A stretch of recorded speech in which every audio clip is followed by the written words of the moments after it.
खुश रहिए। गुरुजी कैसे हैं आप? कृपा है। अच्छा जी।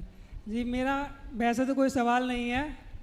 मेरा जैसे मतलब मैं जब से आपसे दीक्षा हुई है, हो गए 2-3 वर्ष हो गए हैं, जब से लेके आज एकादशी है, आज तक के जितने भी मतलब व्रत रहे हों, जितने भी तीर्थ याटन हुए हों और जितने भी मतलब परिक्रमा वृंदावन के हुए हों, वो सब जितना पुण्य बना हो, जितना भी कुछ बना हो, वो सब गुरुजी मैं आपके सही चरणों में समर्पित करना चाहता हूँ।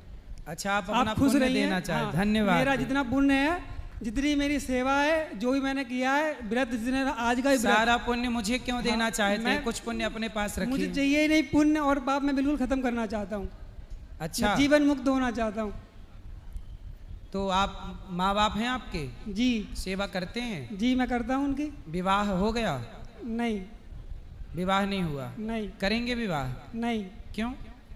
ऐसे ही बस 2 भाई हैं, उनका विवाह हो गया, मैं ऐसे ही रहूँगा। तो आप जीवन से मुक्त होना चाहते हैं? जी गुरुजी। क्यों? गुरुजी जीवन मुक्त होकर नारायण स्वरूप हो जाऊँगा। नारायण भगवान मतलब मैं होना चाहता हूँ, वैकुंठ जाना चाहता हूँ। तो ये धरती में आपको बैकुंठ नजर नहीं आ रहा है? आ रहा है गुरुजी, ये वैकुंठी तो जहाँ मैं बात कर रहा हूँ आपसे। हाँ। आप नारायण भगवान ही तो, मैं हमारे लिए तो। इसलिए आपको मोक्ष जरूर मिलेगा, ये सत्य है। आपको भगवान भी मिल चुके हैं और आगे भी मिलेंगे, सत्य है। जी गुरुजी। लेकिन हम धरती को ही, जो ईश्वर की बनाई ये धरती है, ये ईश्वर की रचना है, इसलिए ये भी एक बैकुंठ ही है। जहाँ परमात्मा का स्मरण हो वही, जहाँ राम तहाँ अवध निवासु, जहाँ भगवान का स्मरण हो, भगवत चिंतन हो, वो भूमि बैकुंठ है। जैसे गुरुजी मैं ये जानना चाहता हूँ, जैसे यहाँ पे दुख या सुख है संसार में? सुख दुख नहीं होता। इच्छाएं यदि आ गईं और पूरी हो गईं तो वो सुख बन जाती हैं, और अधूरी रह गईं तो वही दुख बन जाती हैं। जी गुरुजी। अलग से कोई सुख दुख संसार में नहीं है। इच्छाओं की पूर्ति हो जाना ही सुख है, और इच्छाओं का अधूरा रह जाना ही दुख है। तो व्यक्ति अपने अपने तरीके से सुख दुख की व्याख्या कर लेता है और सुख दुख को समझ लेता है, वरना सुख दुख संसार में है नहीं। व्यक्ति अपनी सिचुएशन के हिसाब से क्रिएट कर लेता है।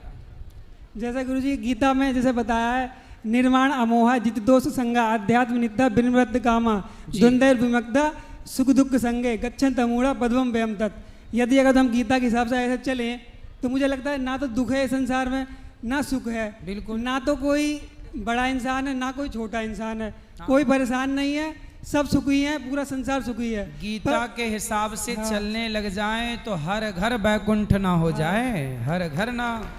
जैसे गुरुजी भगवान कहते हैं, ब्रह्मभूता प्रसन्नात्मा न सोचति न कांक्षति समा सर्वेषु भूतेषु मद भक्तिम लब्धे परम। जो भगवान के शरण में आ जाता है फिर उसे कोई द्वंद्व रहता ही नहीं, कोई परेशानी रहती ही नहीं। ये जो प्रश्न लोग करते हैं कि मैं इनसे परेशान हूँ, मैं उनसे परेशान हूँ, तो इसका मतलब क्या है कि मतलब वो सत्संग नहीं करते। सही है। अगर वो सत्संग करें, नियमित रूप से कथाएं सुने, तो मुझे लगता है दुख है ही नहीं संसार में। ना दुख है ना सुख है।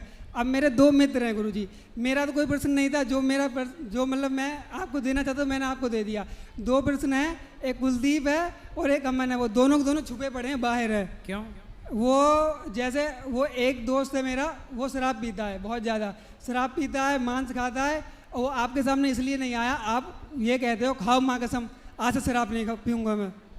तो उसका कहना ये है, शराब पीने से आखिर क्या दिक्कत है?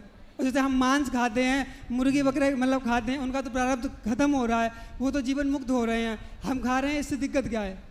तो उनसे बोलो कि फिर तुम भी शेर के हवाले हो जाओ, शेर तुम्हें खा ले, तुम्हारा भी प्रारब्ध खत्म हो जाए, तुम भी मुक्त हो जाओगे। जैसे तुम बकरा बकरी को मुक्ति दिला रहे हो, ऐसे तुम भी परोस दो अपने आप को भेड़ियों को, भेड़िया तुम्हें खा के तुम्हें भी मुक्ति दिला दें। वो ये कहते हैं हम जो कर रहे हैं, मतलब ये जो संसार में अगर हम ये चीज़ें नहीं खाएंगे तो वो बढ़ जाएंगे, वो हमें खा जाएंगे। तो बोले इंसानों की जनसंख्या भी तो बढ़ रही है, तो बोले बाप को मार के खा जाओ, फिर चिता पे काहे जलाते हो, शमशान दूषित कर रहे हो। और उसी मित्र का ये सवाल है, वो कहता शराब में आखिर ऐसा क्या है जो पीने के लिए गुरुजन लोग मना करते हैं? अरे शराब पीने वालों से जेल भरा पड़ा है। जितने बलात्कार इस देश में होते हैं, ये चरणामृत पीने वाले बलात्कार नहीं करते, शराब पीने वाले ही बलात्कार करते हैं। देख लो इतिहास उठा के, जितने बलात्कार हुए हैं शराब के नशे में हुए हैं।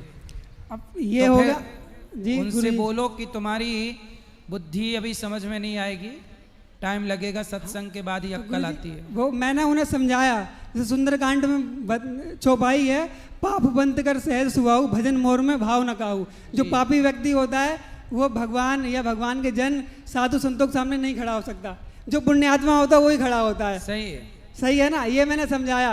तो वो बोलता है कि ये झूठी बातें हैं, तू अपने मन से बना के बोल रहा है। तो बोले फिर भाग काहे रहे हो, आओ सामने, यदि झूठी बात है तो आओ। कहाँ है दोस्त आपके? वो दोनों बाहर खड़े हैं गुरुजी। देखो फिर भागे भागे फिर रहे हैं, हिम्मत है तो आओ सामने, करो सामना। और गुरुजी दूसरे का सवाल ये है कि हमें शादी क्यों करनी चाहिए, शादी से फायदा क्या है? शादी से फायदा ये है कि देखो आपके माँ बाप ने शादी की तो आप जैसे अच्छे लोग इस धरती पे आ गए, ये फायदा हुआ।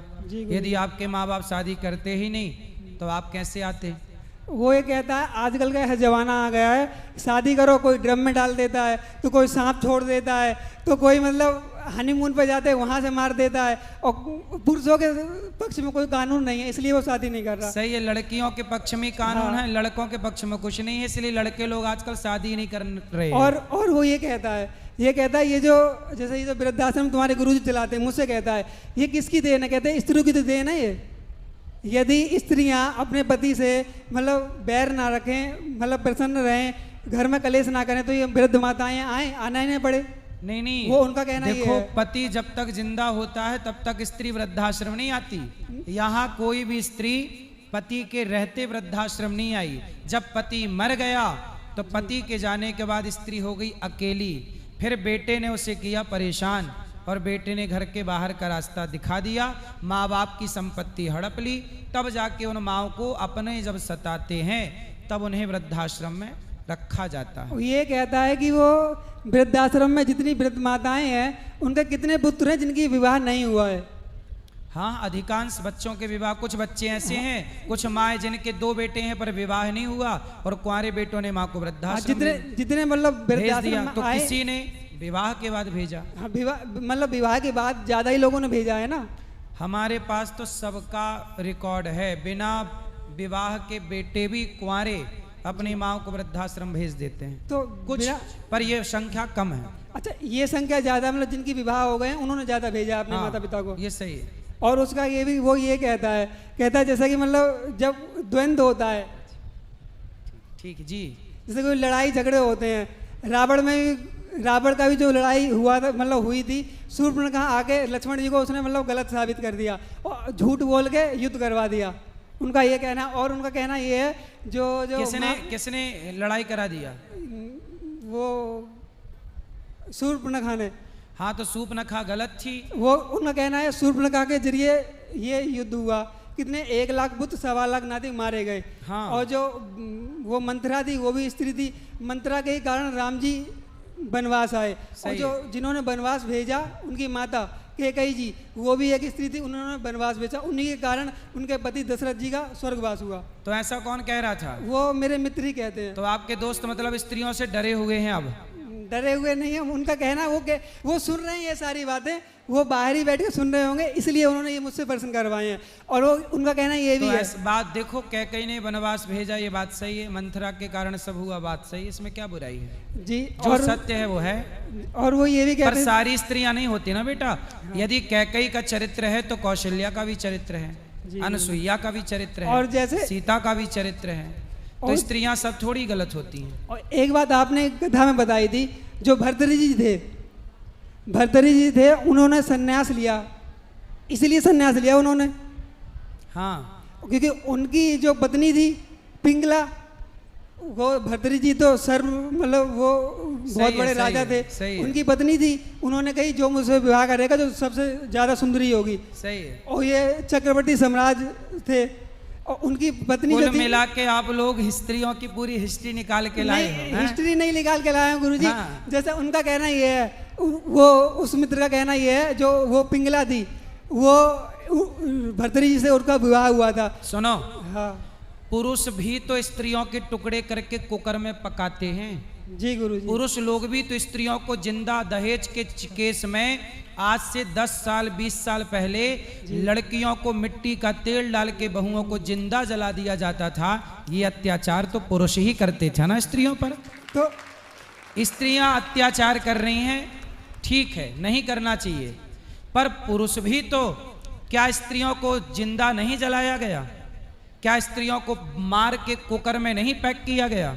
जी कुकर में नहीं पकाया गया? जी बताओ, क्या स्त्री को मार के लड़की को वो सूटकेस में पैक करके 6 टुकड़े नहीं दिल्ली में हुए थे? जी जी हुए थे। फिर स्त्रियां भी क्राइम करती हैं, पुरुष भी क्राइम करता है। इसका मतलब ये नहीं कि सारी स्त्रियां बुरी हो जाएंगी या सारे पुरुष बुरे। समाज में कुछ लोग बुरे हैं, उनमें पुरुष भी हैं और स्त्रियां भी हैं। जी आप बिल्कुल ये नहीं कह सकते कि स्त्रियां ही स्त्रियां बुरी हैं, नहीं। अरे ये सही है कि स्त्रियों की भी संख्या अब बढ़ रही है, पुरुषों की संख्या ऑलरेडी पहले से थी, पर पुरुष लोग अब थोड़ा स्त्रियों के को देख के सरेंडर हैं, कम हो गया कि भैया हम ही नहीं मार रहे हैं, हम 3-5 करेंगे तो वो भी हमें मारेगी। जी।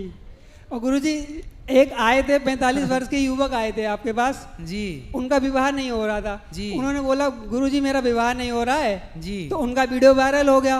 हाँ। वो वीडियो वायरल हो गया, फिर एक शबनम शेख नाम की लड़की थी जी। उनसे उनकी सेटिंग हो गई। जो सेटिंग हो गई उन्होंने उससे शादी कर ली। शादी के 2 दिन बाद उन्हें मतलब टपका दिया, पहुंचा दिया। सही है। उनको मैंने मना किया था इंद्रमणि तिवारी जी को कि देखो अब आप 45 साल के हो गए हो, भजन करो भगवान का, लेकिन वो नहीं माने मेरी बात। और वो एक लड़की के चक्कर में फंसे और उसने मार दिया। एक ही दिन में कहानी खत्म हो गई। ये इसलिए कहता हूं कि देखो विवाह वहां मत देखो, उसका उदाहरण आप दे रहे हैं, लेकिन वहां इंद्रमणि तिवारी की गलती ये है कि वो उस लड़की के पास चला गया जो फोन पे उसे बुला रही है। वही फोन के चक्कर में मत जाओ। ऐसे तो बहुत लड़कियां आपको बुला रही हैं यहाँ आ जाओ, आप जाओगे तो मर ही जाओगे। इसलिए शादी कहते ना पानी पियो छान के और विवाह करो जान के। तो ये जान के विवाह करना चाहिए ना बेटा। आप भी जान के विवाह करोगे तो धोखा नहीं मिलेगा। जान के विवाह ना करने से विवाह में धोखा मिलता है। इसलिए पहले के लोग बड़े साइंटिफिक थे। पहले लोग विवाह कहाँ करते थे? जैसे हम तुम दोस्त हैं तो अपने दोस्त में ही तुम्हारी लड़की से हमारे लड़के का, हमारे लड़की से तुम्हारे लड़के का आपस में ही विवाह करके दोस्ती को रिश्तेदारी में बदल लेते थे पहले के लोग। तो उनको धोखा नहीं मिलता था। अब आज के ज़माने में शादी.com में जाके ब्याह करते हैं, जहां लड़की को जानते ही नहीं थे कि वो पत्नी आ रही है कि पत्नी के रूप में आतंकवादी आ रही है। अब कैसे पता लगे कि वो कैसी आचरण की है? इसलिए पानी पियो छान के और विवाह करो। विवाह के पहले लड़की लड़के के माँ बाप को, लड़के के माँ बाप को, लड़के के चरित्र को, लड़की के चरित्र को टटोल कर देख लेना चाहिए कि कौन कितने गहरे पानी में है। इसलिए पहले के लोग बहुत पड़ताल करके ही विवाह करते थे। इसलिए पहले के केस, तलाक के केस 0 हैं। आज के 70 साल पुराना भारत देखिए, तलाक के केस इस देश में 0 हैं। पति के मर्डर के केस 0 हैं। पत्नी की हत्या के केस कुछ हैं, कुछ परसेंट था उस जमाने में समाज जो पत्नियों को जिंदा जला देता था। तो पत्नियों पर क्राइम पहले ज्यादा था, आज पुरुषों पे क्राइम ज्यादा है। तो स्त्रियां उस जमाने का इस जमाने में अब बदला तो लेंगी। पहले तुमने अत्याचार किया स्त्रियों पर, अब तुम्हारे ऊपर हो रहा है, तो तुम बोल रहे हो हम शादी नहीं करेंगे।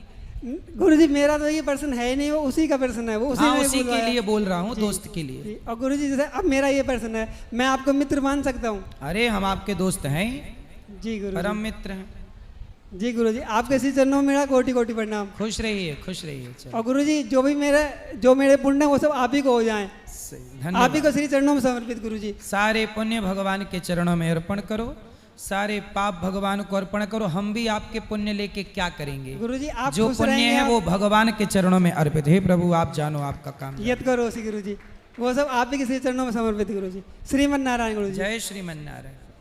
राधे राधे गुरुदेव जी। गुरुदेव ऐसे कोई प्रश्न नहीं है, बस आपसे वार्तालाप करने आई थी। मैं छत्तीसगढ़ जगदलपुर बस्तर से आई हूँ, माँ दंतेश्वरी की पावन धरा से। अच्छा, दंतेश्वरी माता। जी जी, दंतेश्वरी माता के पास में गया तो था एक बार, कथा जी, सुना। दंतेवाड़ा। हाँ जी दंतेवाड़ा गया, उसी के पास जगदलपुर है। हाँ जगदलपुर है। जी जी, हम वहीं से आए हैं गुरुजी। सिर्फ आपसे वार्तालाप करने आए थे। बताओ राधे राधे। क्या करते हो आप? मैं स्टाफ नर्स हूँ मेडिकल कॉलेज में। तो ठीक है सब छत्तीसगढ़ में? अभी तो फिलहाल ठीक है, नक्सलाइट्स का रहता है वहाँ पे। तो ज़्यादा लोग नक्सलवाद बढ़ा रहे हैं। इंटीरियर एरिया में गुरुदेव पूरे गांव के मतलब पूरे जितने मेंबर्स रहते हैं सारे बने रहते हैं, लेकिन पता नहीं चलता है। तो सरकार मतलब गवर्नमेंट पता नहीं लगा पाती, पुलिस नहीं पता लगा पाती? नहीं नहीं, वो सब नहीं। एक्चुअली जो मेन नक्सली रहते हैं ना, वो गांव वालों के घरों से लड़के लड़कियों को नहीं। तो उठाकर- ये बताओ, ये नक्सल लोग चाहते क्या हैं, क्या चाहते हैं नक्सली लोग? ये तो सरकार और पुलिस भी पता नहीं लगा पाई है गुरुदेव। वो चाहते क्या हैं, जबकि वो लोग आम जनता को नुकसान नहीं पहुंचाते? क्यों? जी जी जी वो हमेशा सेना को, पुलिस को टारगेट करते हैं। जी जी या फिर बड़े नेताओं को। नेताओं को। जी, बाकी सामान्य जनता को वो परेशान कभी नहीं करते। सामान्य जनता को इसलिए नहीं करते हैं गुरुदेव, क्योंकि सामान्य जनता जो गांव की रहती है वो खुद नक्सली से मिली हुई रहती है। हर परिवार का 1 या 2 व्यक्ति नक्सलाइट रहता है। तो क्यों? आखिर मैं सवाल ये करना चाहता हूँ कि उन लोगों को भारत की सेना, भारत की पुलिस से क्या आपत्ति है? वो लोग, मुझे ऐसा लगता है गुरुदेव कि वो लोग ना विकास नहीं करना चाहते, क्योंकि हमारा मतलब जगदलपुर छत्तीसगढ़ बहुत पिछड़ा हुआ है। हाँ। और जैसे कहीं रोड बनता है, कुछ जेसीबी खड़े रहती है, डंपर्स खड़े रहती है, तो वो लोग आग लगा देते हैं रात में। अच्छा, वो ये चाहते हैं कि हम जैसे जंगलों में रह रहे हैं, जी, हमें जी, रहने जी। दिया जाए, और हमें उनको- स्वतंत्र रहने दिया जाए, हमें यहाँ विकास के नहीं नाम चाहिए, पर जी। इस हरियाली को ना उजाड़ा जाए। जी जी, और वो लोग जंगल में ही रहते हैं गुरुदेव। हाँ, मैंने सुना है, मैं जंगल गया भी हूँ। मैं नक्सलियों के एरिया में जब मैं कथा सुनाने गया जी। तो मुझे बाद में पता चला कि बहुत सारे नक्सली आके कथा सुन के चले जाते हाँ थे। हाँ, हमको पता नहीं चलता है गुरुदेव। हर घर से 1 या 2 नक्सली रहते हैं, और जो नहीं विरोध करते हैं उनके घर के मेन मेंबर को उठाकर मार दिया जाता है, प्रताड़ित किया जाता है। 1-1 हफ्ता, 2-2 हफ्ता, या हमेशा के लिए भी गायब हो जाते हैं। घर वालों को पता ही नहीं चलता है इंसान जिंदा है कि नहीं है। ये वहाँ की बहुत बड़ी समस्या है गुरुदेव। कितनी सरकारें तो आई केवल और गई। वहीं पे है जगदलपुर के आसपास? जी, जगदलपुर, एग्जैक्ट जगदलपुर में नहीं है। दंतेवाड़ा जो है वो जगदलपुर से 100 किलोमीटर दूर है। दंतेवाड़ा क्षेत्र में ज्यादा है। जी, अभी जीरम कांड भी हुआ था, आप सुने होंगे, स्वर्गीय महेंद्र कर्मा जी का हुआ था। हाँ हाँ। बहुत बड़ा हुआ था। जी, जी, जी। 2013, वो भी वहीं हुआ था। हम्म। ऐसे जगदलपुर छत्तीसगढ़ बहुत प्राकृतिक सुंदरता वहाँ बहुत है गुरुदेव। हाँ है, मैंने देखा है। चित्रकूट जलप्रपात है, तीरथगढ़ जलप्रपात है, बहुत सारी हैं। देखा लेकिन है इस कारण से वो डेवलप नहीं हो पा रही हैं। सही है, सही है। उसी कारण से हमें अपने वहाँ बच्चों कोई जाने से भी डरता है ना, ये जी सुन जी के जी, कि यहाँ पे नक्सल भी है। हम लोग आए ना तो वो वही बोले, छत्तीसगढ़ बस्तर तो बहुत खतरनाक है, बहुत डेंजर इलाका है, ऐसा। लेकिन वो लोग सामान्य लोगों को परेशान नहीं करते, जो मैं जी, जानता जी। हूँ। अच्छा, मैंने एक बात सुनी थी उनके बारे में। जी गुरुदेव। नक्सल क्यों बढ़ा, शुरुआत कहाँ से हुई? नक्सल लोग ना, वो भी हमारी तुम्हारी तरह इंसान हैं। पता है, उस क्षेत्र की महिलाएं आज भी कमर के नीचे को ढकती हैं, ऊपर के हिस्से को नहीं ढकती। पता है आपको? पहले के ज़माने में महिलाएं केवल कमर ढकती थीं, पर ऊपर के छाती के हिस्सा को नहीं ढकती थी।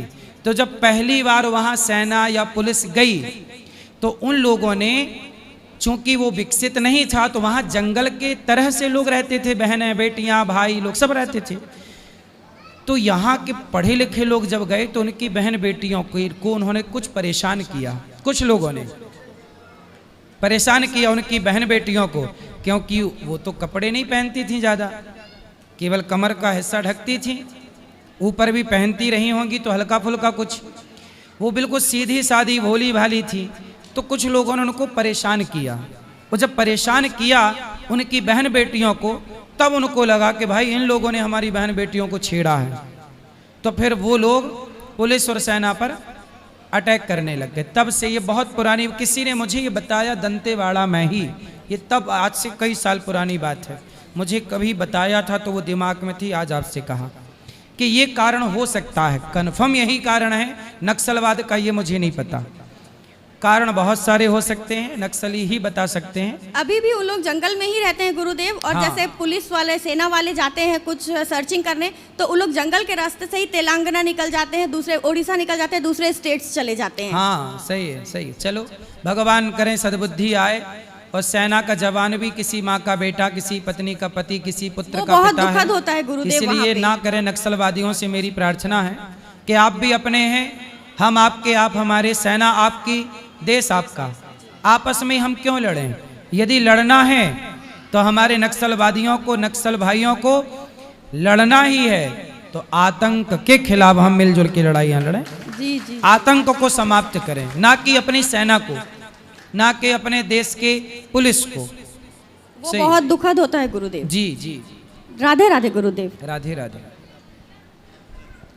परम पूज्य महाराज श्री के श्री चरणों में दास का कोटि कोटि प्रणाम। जी जी, राधे राधे महाराज जी। राधे राधे। महाराज जी, मेरा प्रश्न है, मनुष्य जीवन का मुख्य उद्देश्य क्या है इस संसार में? समाज की सेवा करते हुए भगवान को प्राप्त करना, यही मानव जीवन का उद्देश्य है। इस संसार में जन्म मरण के बंधन से मुक्त कौन है? क्या हम भी इस संसार में जन्म मरण के बंधन से मुक्त हो सकते हैं? भज गोविंदम गोविंदम भज मूढ़मते। जो भगवान का भजन करेगा, चक्की सारे दाने को पीसेगी, पर जो कील पे चला गया एक सेंटर पे, वो बच जाएगा। जो एक भगवान की शरण में चला जाता है, वह 84 के चक्कर से मुक्त होकर मोक्ष का अधिकारी हो जाता है। महाराज जी, मेरा प्रश्न है कि एक पुत्र का अपने माँ बाप के प्रति क्या कर्तव्य है? क्योंकि हमारे माँ बाप की सेवा करे, माँ बाप को प्रसन्न रखे। जैसे बच्चे को माँ बाप ने प्रसन्न रखा, बच्चे को हलवा खाना था तो माँ ने हलवा बनाया, पराठे खाने थे तो माँ ने पराठे बनाए। हर हाल में माँ ने बच्चे को खुश रखा, तो अब बच्चे का कर्तव्य है कि वो हर हाल में अपने बूढ़े माँ बाप को खुश रखे। महाराज जी, हमारे माँ बाप कहते हैं कि घर में ही रहकर भजन करो, अभी धामवास ना लो, लेकिन मैं धामवास कितने भाई हो? 2 भाई। आप छोटे हो बड़े हो? महाराज जी, छोटे की शादी है अभी नवंबर में, तो आपकी नहीं हो रही है? मेरी नहीं हो रही, तो मतलब तो आपका छोटा भाई कुछ करता है? हाँ, वो करता है, ड्यूटी करता है। और आप नहीं करते? मैं करता हूँ ड्यूटी, तो आपकी पर क्यों मैं नहीं हो रही है भगवान की शादी? भक्ति करना चाहता हूँ और विवाह नहीं करना चाहता हूँ। तो मेरा प्रश्न है कि घर में कब तक रहना उचित है? आप शादी करना नहीं चाह रहे हैं कि हो नहीं रही है? करना नहीं चाह रहे महाराज जी।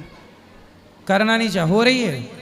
हो रही है पर करना नहीं चाह रहे। क्यों नहीं करना चाहते? शादी ना करने के कारण बताओ। महाराज जी, रुचि नहीं है।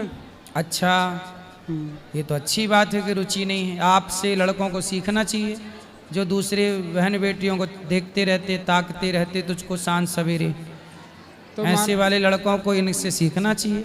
महाराज जी, मैं वृंदावन में अखंडवास लेना चाहता हूँ, पर गुरुदेव घर में कब तक रहना उचित है? अब साधु हो जाओ, आप भजन करो भगवान का। एक बेटा है आपका, भाई है, वो माँ बाप का ख्याल रखेगा, आप भजन करो साधु बन के। जैसी आज्ञा महाराज जी। राधे राधे। राधे राधे। माँ बाप की आज्ञा ले लेना, पर भैया साधु बनने के पहले मेरी आज्ञा से नहीं।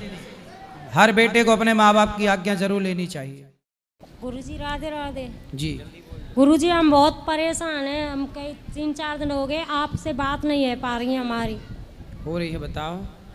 गुरुजी, हमारी 20 साल शादी हो गई, हमारे पति ने दूसरी लेडीज से सम्मत बना लिया। हमारे 2 बच्चे हैं, एक बेटा एक बेटी। हम अनपढ़ थे, हमारी बेटी ने हमको बताया था गुरुजी, अब इस उम्र में हम कहाँ जाएं? जब जाते हैं हमको 4 बार चले गए, हमको धक्के दे के घर से बाहर निकाल देता है। तो पति आपका उसी औरत के संग रहता है? उसी के साथ रहता है गुरुजी। तो वो औरत कहाँ की है, कौन है? वो मथुरा की है गुरुजी। अच्छा, तो वो पहले से आपको जानती थी, आप उसे जानते थे? नहीं, सब कुछ ठीक ठाक चल रहा था। नहीं, वो औरत को आप जानती थी पहले से? नहीं जानती थी गुरुजी, मेरे हाँ। बेटी ने बताई थी गुरुजी। तो पति कहाँ मिल गए उसको? मेरे पति बल्लमगढ़ में अपना मकान बनना है गुरुजी, भरतपुर की रहने वाली हूँ। उसी वहीं ससुराल है, वहीं पे पियर है भरतपुर में।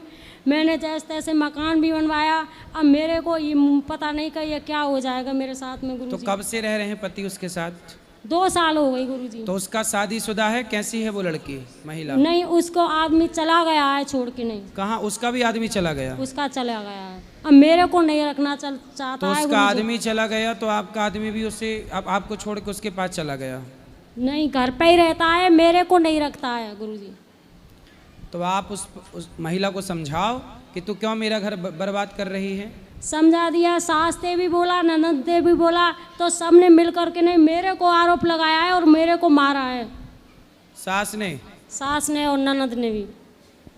मतलब ननद और सास चाहती हैं कि उसके साथ चक्कर चलता रहे? चाहती हैं वे। तो आप जाओ और उस महिला के 3-4 दांत तोड़ो। तो मेरा घर बिगाड़ रही है कल मुही। गुरुजी, उसने तलाक का केस भी डाल दिया है 12 सेक्टर कोर्ट में। तो मैं तलाक देना नहीं चाहती। मैं नहीं, तो आप तलाक मत देना, उस डायन को तुम जाके सबक सिखाओ। गुरुजी मैं कमजोर हूँ ना, इसलिए मेरे को नहीं पीट पाएगी वो। तो आप नहीं पीट पाओगी? नहीं तो पीट पहले पाऊंगी। खा पी के तगड़ी हो जाओ। मेरे पापा नहीं है गुरुजी, मम्मी है बड़ी बूढ़ी, मेरे पियर बारे कोई नहीं है। तो वो महिला हट्टी कट्टी है? हाँ आप- लंबी ठाड़ी है, खूब तगड़ी है। मिली हो आप उससे? हाँ मिली हूँ। तो उसको समझाया नहीं? समझाया गुरुजी, वो नहीं मानती है। कंपनी का मैनेजर है, 35,000 रुपया महीने कमाता है। कौन? आपका पति? हाँ और वो महिला? वो महिला भी कंपनी में लग रही है, उसी कंपनी में? दूसरी में। वो निकलवा दी वहाँ से गुरुजी। तो मतलब अब जहाँ जिस कंपनी में वो महिला काम करती है उसी कंपनी में पति काम करते हैं? हाँ तो कंपनी एक हो गई है। तो गुरुजी हमारा, मेरे को पता नहीं था, मैं तो अनपढ़ थी गुरुजी। मेरी बेटी ने बताई थी। आज मेरे को बेटी खिलाफ हो गई, बेटी अपने पापा की तरफ चली गई, मेरे के साथ तो नहीं रह बेटी रही। बता के पापा की तरफ चली गई? कैसी बेटी है? बताओ गुरुजी कैसी बेटी? 18 साल में बेटी चल रही है और 16 साल में बेटा चल रहा है मेरा। तो बेटी पापा की तरफ क्यों हो गई? मेरे पे पैसे होते तो मेरी तरफ हो जाती वो। अच्छा, बेटी को भी जो पैसा देगा है? हाँ, मैं मुझ पे पैसे नहीं है तो मेरी तरफ काई को होगी? वो पढ़ाएगा लिखाएगा, मैं कहाँ से पैसे लाऊं? मैं खुद जान के अपना पेट कैसे भर रही हूँ गुरुजी। देखो रिश्ते कितने स्वार्थी हो गए। क्यों? गुरुजी मेरे को पता बाप नहीं। भलो ना भैया, सबसे बड़ो रुपया। बेटी माँ को छोड़ के चली गई, उसका बाप, जबकि बेटी ने बताया बेटी ने बताया कि माँ आपके मतलब धोखा दे रहे हैं पिताजी, और फिर पिता के साथ चली गई। वो पिता के साथ रह रही है, आपको छोड़ दिया? छोड़ दिया। बात भी नहीं करती है जहाँ सकते तो।